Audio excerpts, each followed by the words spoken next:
O Senhor esteja convosco. Ele está no meio de nós. Proclamação do Evangelho de nosso Senhor Jesus Cristo, segundo São Mateus. Glória a vós, Senhor. Naquele tempo, disse Jesus a seus discípulos: se teu irmão pecar contra ti, vai corrigi-lo, mas em particular, a sós, contigo. Se ele te ouvir, tu ganhastes teu irmão. Se ele não te ouvir, toma contigo mais um ou duas pessoas, para que toda questão seja decidida sob a palavra de 2 ou 3 testemunhas. Se ele não der ouvidos, dize-o à igreja. E se nem mesmo a igreja ele ouvir, seja tratado como se fosse um pagão ou um pecador público. Em verdade vos digo, tudo o que ligardes na terra será ligado no céu, e tudo o que desligardes na terra será desligado no céu. De novo eu vos digo, se 2 de vós estiverem de acordo na terra sobre qualquer coisa que quiserem pedir, isto vos será concedido por meu Pai que está nos céus. Pois onde 2 ou 3 estiverem reunidos em meu nome, eu ali estarei no meio deles. Palavra da salvação. Jesus hoje nos ensina algo precioso. Ele nos dá uma verdadeira bússola para nos conduzir nestes dias de tanta confusão.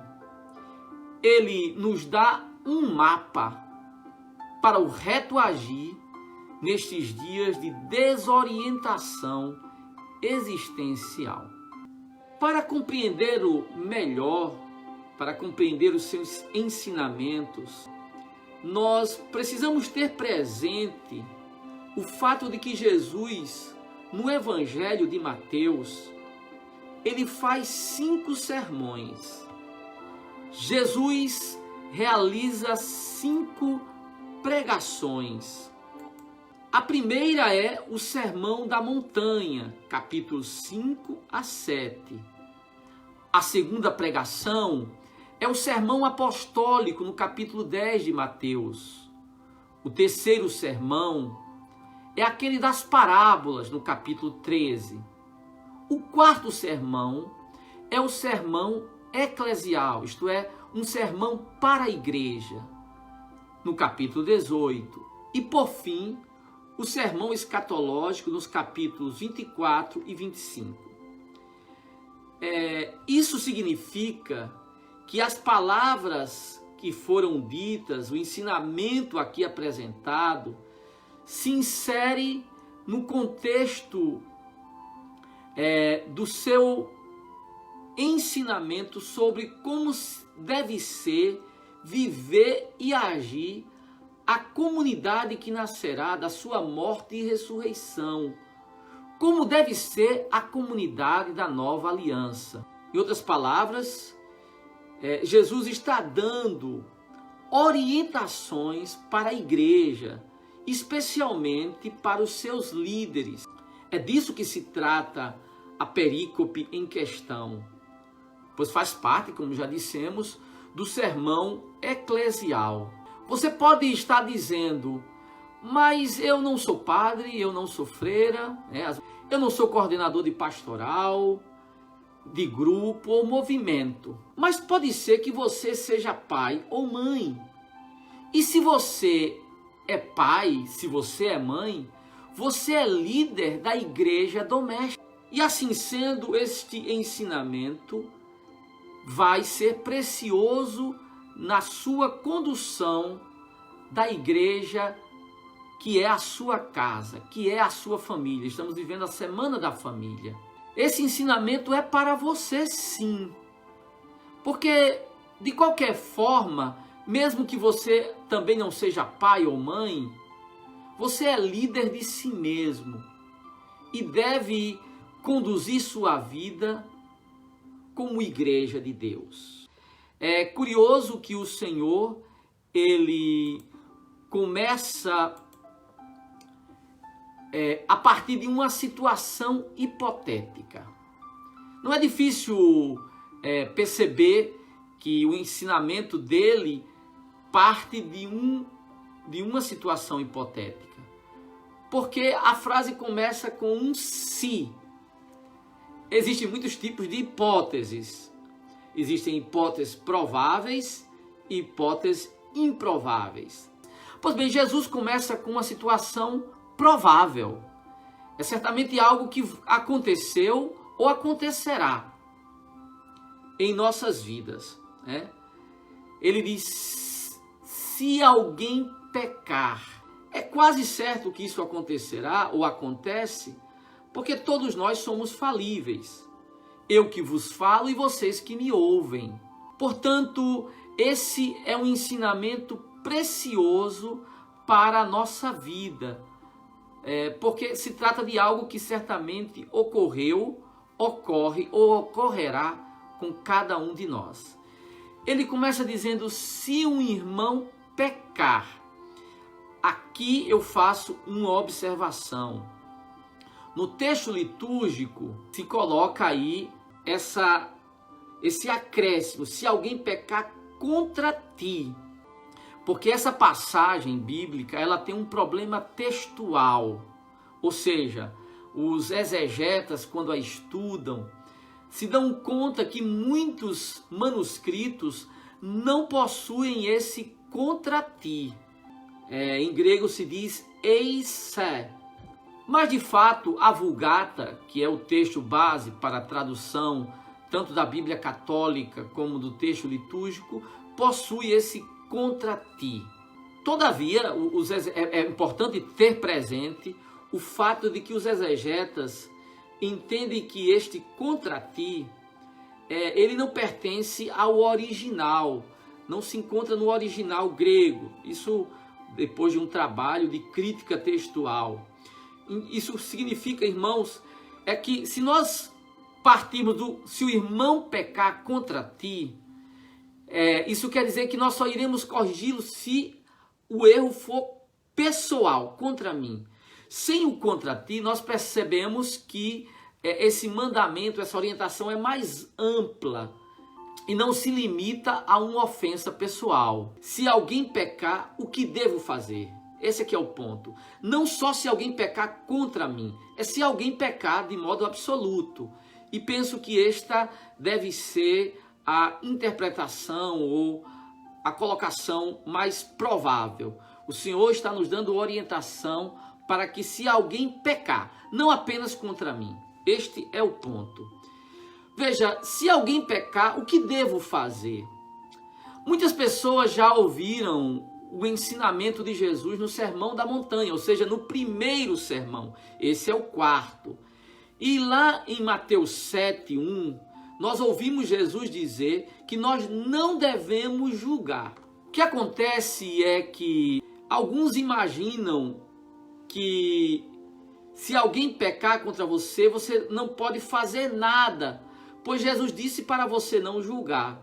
É assim que muitos têm interpretado. Ora, se você entendeu, se você compreendeu as coisas deste modo, isso significa que você não entendeu o ensinamento de Jesus sobre o não julgar, nem o que significa corrigir.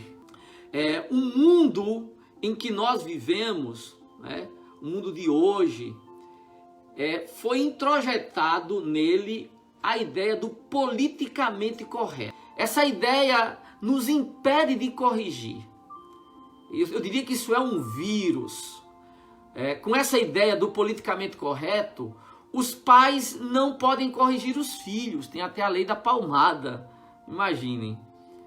Os professores não podem corrigir os alunos. E os padres não podem corrigir os fiéis. O que isso significa? Eu explico. Se os pais não podem corrigir os filhos, se os professores não podem corrigir os alunos, nem o padre e os fiéis, nós estamos fadados ao fracasso.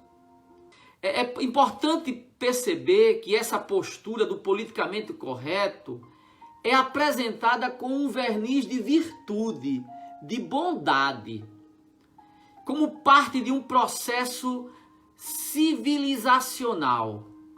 Chamam isso de evolução, mas não precisa ser muito inteligente para perceber que essa postura do politicamente correto é a receita do fracasso.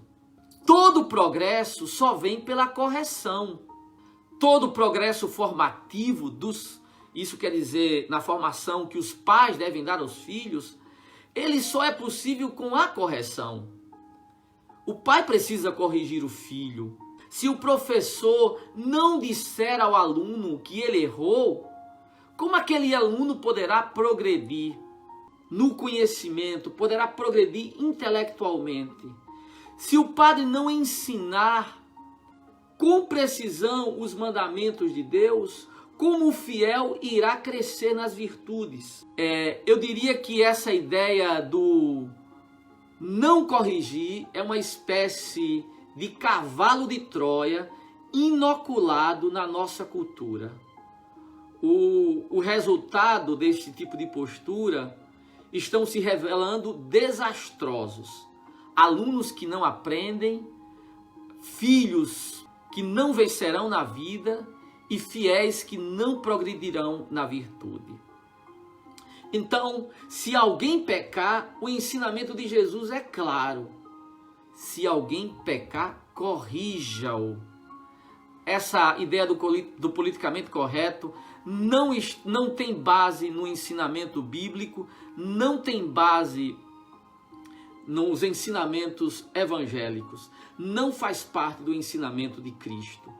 Se alguém errar, se você que é líder da sua casa, se você é pai, se você é mãe, se o filho errar, corrijam. Se você é líder de igreja, se você é coordenador de pastoral, se alguém errar, corrijam. Se você é professor e você quer que seus alunos vençam na vida, corrijam. Outro ponto importante da perícope de hoje é observar, isso é claro, que não basta dizer que se deve corrigir o que erra. É preciso explicar o modus operandi desta correção. Porque está claro que a correção na igreja deve ser uma manifestação de amor, deve ser uma manifestação de caridade. E o que eu estou dizendo, amados irmãos e irmãs, é que a correção não pode ser um ato de humilhação. Eu não vou corrigir o irmão para destruí-lo. Eu não vou corrigir o irmão para prejudicá-lo. A correção cristã tem por objetivo ser um ato de caridade, um ato de bondade.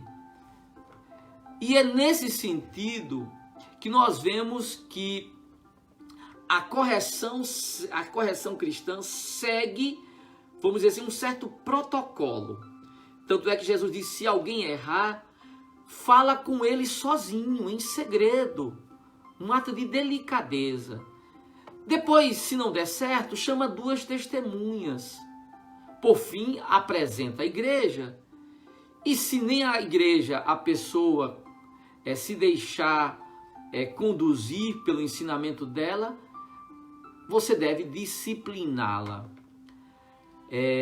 A atitude que norteia o modus operandi é aquela operandi desta orientação evangélica, é aquela da sensibilidade de que a correção não significa humilhação. Não é este o objetivo da correção fraterna, em hipótese alguma. A meta é ganhar o irmão para Cristo, não o de tripudiar de seu erro. A correção deve ser sempre um ato de caridade. O objetivo é educar. Cada correção é um ato educativo. Veja que ela não começa com uma medida drástica, mas é um processo corretivo, que não começa tratando o outro como pagão, mas com uma conversa individual. Veja que esse processo é também inteligente, pois começa de uma medida simples até aquela mais dura. Não começa pela medida mais drástica, eu repito.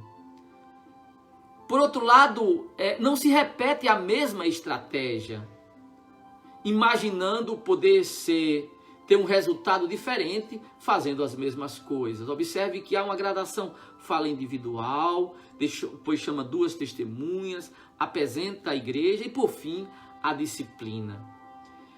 Por fim, para encerrarmos esta meditação, eu diria que Jesus, ele nos dá esse ensinamento tendo como pano de fundo um realismo muito grande.